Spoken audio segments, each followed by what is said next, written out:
Nous rendons grâce à Dieu pour ce moment que nous voulons partager avec chacun d'entre vous. Nous bénissons le Seigneur pour tous ses bienfaits. Pendant ce temps que nous avons passé, comme vous le savez, plusieurs d'entre vous, nous remercions le Seigneur de ce qu'il nous a restaurés par sa bonne main et aussi à travers l'équipe médicale qui vraiment s'est bien chargée de nous et au moyen des prières d'intercession des frères et sœurs.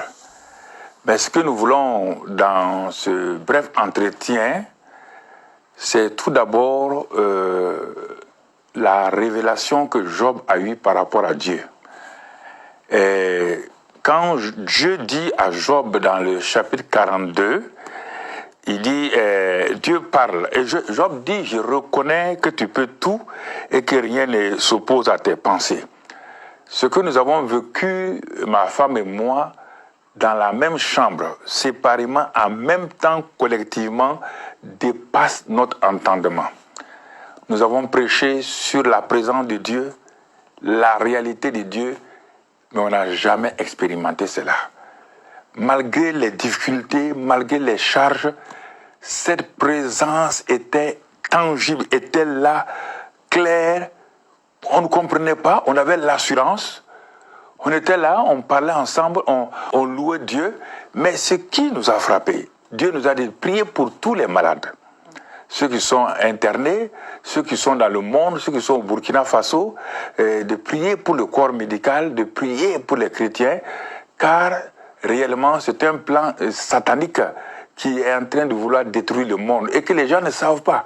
Et que même les communicateurs les plus avertis ne savent pas ce qui se passe actuellement dans le monde spirituel de Dieu. Alors nous avons vécu une réalité. Nous avons prêché la présence de Dieu, nous avons dit que la présence de Dieu est là, mais ça c'était simple. C'était pas quelque chose de mystique, rien. Mais on dirait Dieu avec ses enfants. Dieu avec ses enfants. On était dans la paix, dans la tranquillité, on n'avait pas besoin de foi. Sa foi nous suffisait, sa présence nous suffisait, il nous parlait. Mais je vous assure, même le corps médical était étonné dans les derniers jours de voir comment on était à l'aise. C'est nous qui encourageons les gens, nous prions pour les gens, on ne sortait pas pour prier, mais on priait pour les gens qui étaient internés comme nous, et qui, dans le monde entier, nous envoyaient c'est des centaines et des centaines de messages que nous recevons, et nous prions pour tout le monde. Ce qui est sûr là, comme Job, ce qu'on a vu, nous avons parlé, nous avons prêché, et sans les comprendre, des merveilles qui nous dépassent et que nous ne concevons pas. Et Job, comme Job, nous disons, mon oreille avait entendu parler de toi, mais maintenant mon œil t'a vu. C'est pourquoi je me condamne et je me répands sur la poussière et sur la cendre. C'est-à-dire que ma femme et moi, quand on s'est agenouillés, on a crié à Dieu, on dit, nous ne voulons plus rien. Seigneur, nous avons vu qui tu es et qui nous sommes. Nous avons vu la grandeur de Dieu, sa puissance, mais surtout son amour, sa bonté. Et nous avons vu que l'être humain n'est rien. Nous n'étions absolument rien. Nous pouvons disparaître d'un moment à l'autre, comme un souffle qui disparaît. Mais ce qui nous a frappé, c'est cet amour divin qui nous enveloppait, cette assurance qui nous parlait, que nous allons sortir et que lui, nous allons voir ce que lui sait faire. Il a vu ce que nous savons faire. À la sortie maintenant, nous allons voir ce que lui sait faire.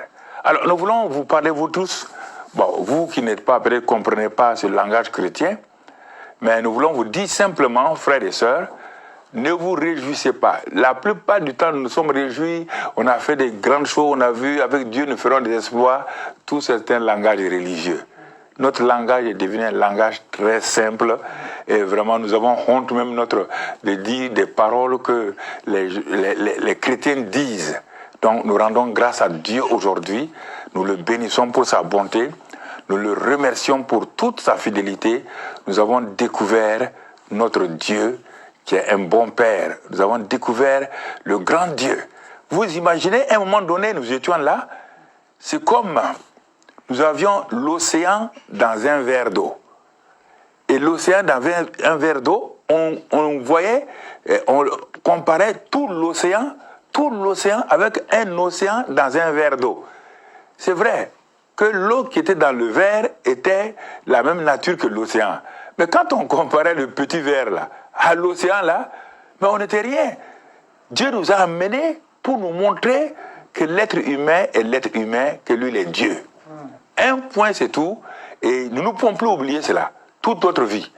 Nous ne pouvons plus oublier, c'est une expérience exceptionnelle qui nous a amené à rentrer en nous-mêmes, qui nous a montré, qui nous a amené à voir l'amour de Dieu pour son peuple et de ne pas s'inquiéter. Dieu dit de dire aux gens de ne pas s'inquiéter. C'est un plan satanique conçu dès longtemps pour détruire le monde. Mais lui, Dieu veille, il sortira les gens, il va les garder, il va les protéger. Et mais maintenant, pour ceux qui sont malades, nous continuons à leur dire, nous vous soutenons dans la prière. Ceux qui ont eu des êtres chers qui sont partis, pas seulement au Burkina Faso, dans le monde entier, nous vous encourageons à tenir ferme, à rendre grâce à Dieu. Toute chose concourt au bien-être de ceux qui aiment Dieu, de ceux qui sont appelés selon son dessein. Et c'est pourquoi nous avons tenu à faire ce message-là pour montrer la grandeur de Dieu et l'infiniment petit de l'homme. Un souffle qui apparaît et qui disparaît.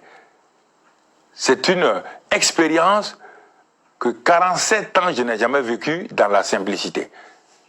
La maladie n'était plus un problème, les difficultés n'étaient plus un problème, c'était la compassion pour les gens.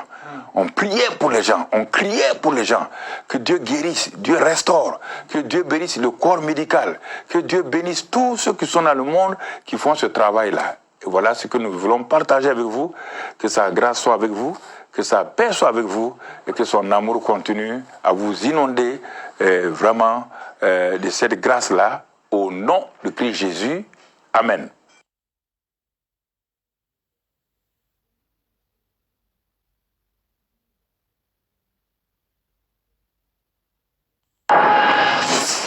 Ok, bien-aimés dans le Seigneur, bonjour, bienvenue sur Casarema, toujours très ravi de vous savoir très nombreux à suivre vos programmes sur Casarema. Voilà, nous sommes en ligne avec le prophète Francis Ngawala, le prophète des nations. Et j'espère que comme on a le prophète ici en ligne, il pourra nous dire quelque chose de la part du Seigneur, en rapport avec tout ce qui se passe actuellement. Voilà, donc je le salue déjà pour vous. Bonjour prophète. Bonjour, Maman Lise. Comment allez-vous? Je vais très bien par la grâce de Dieu. Voilà. Alors, au prophète, on va y aller direct. Je sais que vous êtes un homme très occupé. Les quelques minutes que nous pouvons vous avoir en ligne, je sais que ça sera très bénéfique pour le peuple de Dieu. Vous n'êtes pas sans ignorer ce qui se passe actuellement sur la planète entière. Quel est votre point de vue par rapport à ce qui se passe actuellement?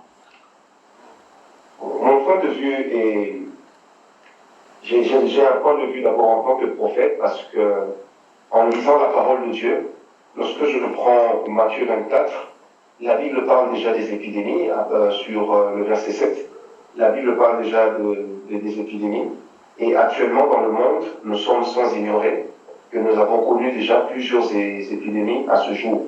Et à chaque fois, c'était des épidémies qui ont fait beaucoup de morts. On a par exemple connu l'épidémie de la grippe aviaire en 2004, la variole en 1974, on a connu le MERS en 2012, on a connu l'épidémie de choléra depuis 1852 à nos jours, on a connu le HIV, donc le sida, de 1970 à aujourd'hui. Bref, lorsqu'on lit la parole de Dieu, on se rend compte que les épidémies font également partie des signes des temps de la fin.